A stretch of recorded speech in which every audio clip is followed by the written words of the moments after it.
With this short video, I hope to show you something of my house that is built on the peninsula of Linga Linga. The Linga Linga Peninsula in southern Mozambique. Here are the dunes, and here is the way to my house. So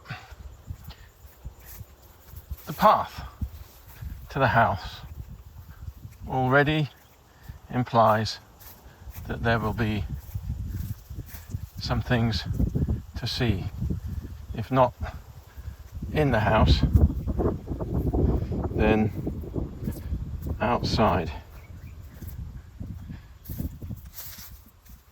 The writer Ben Okri recently suggested that artists should paint and depict the way they see the world at the moment.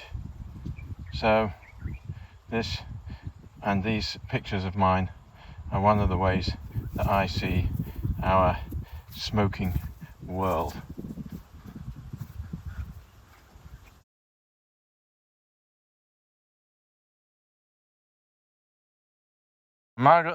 Among other things that have been painted, there are now a number of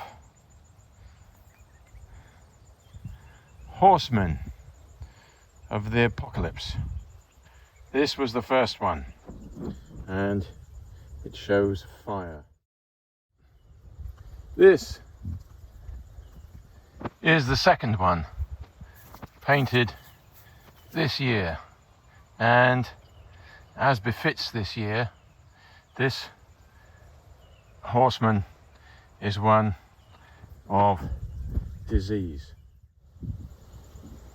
Since I was here longer than usual, this gave me more time to paint, and so rather than just limiting myself to 2 horsemen, we now have 3, and this horse looks to me very much as if it is war.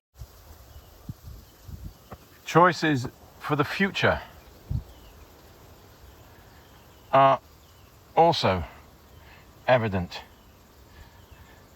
Choices and decisions. One of these doorways presumably leads to a better life, and the other doesn't.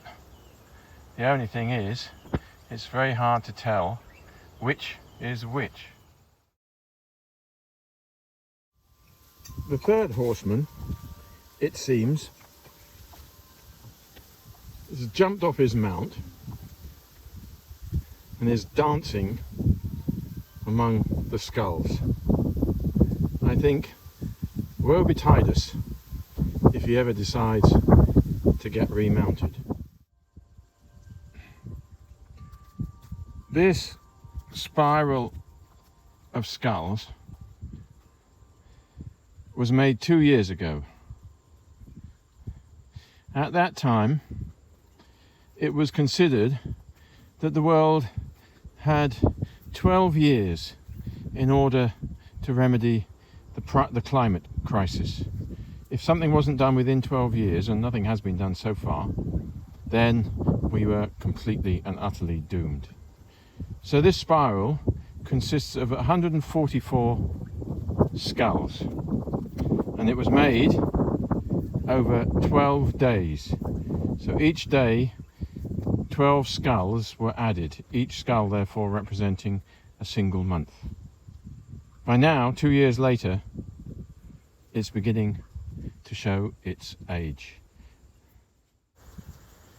Coconut leaves create a lot of organic waste, and they're generally difficult to get rid of. But by cutting them and then using them to make things like these spirals, one not only gets rid of the rubbish problem, but makes something interesting in the meantime. Not all of the paintings, the driftwood pieces, are apocalyptic. Most of them resemble some form of animal or other. Here we have what might be a giraffe.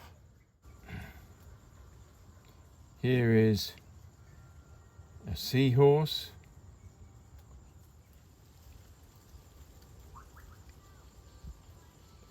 A crocodile. A rather fierce hippopotamus. An antelope.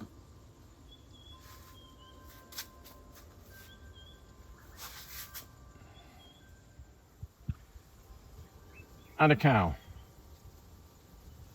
And then these pieces of wood, of course, all are picked up from the beach.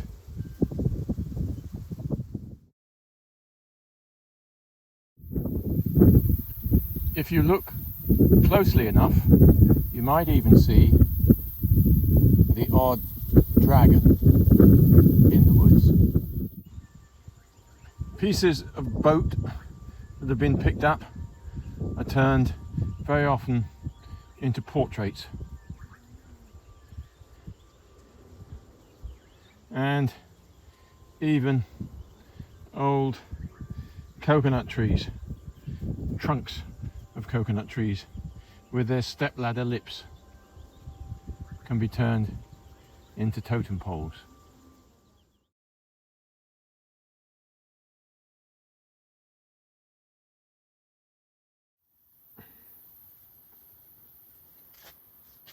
The inside of the house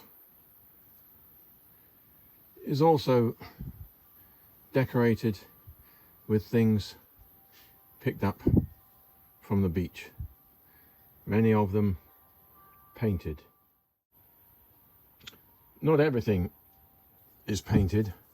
Some of these pieces of wood, although they might suggest something, look rather too nice by themselves. Sand dollar anemones are used, as is the makuti, holding up coconut leaves. Many pieces have multiple themes. So you might have a snake, as well as some kind of fierce animal, as well as a person, all sorts of stuff. And of course, living statues.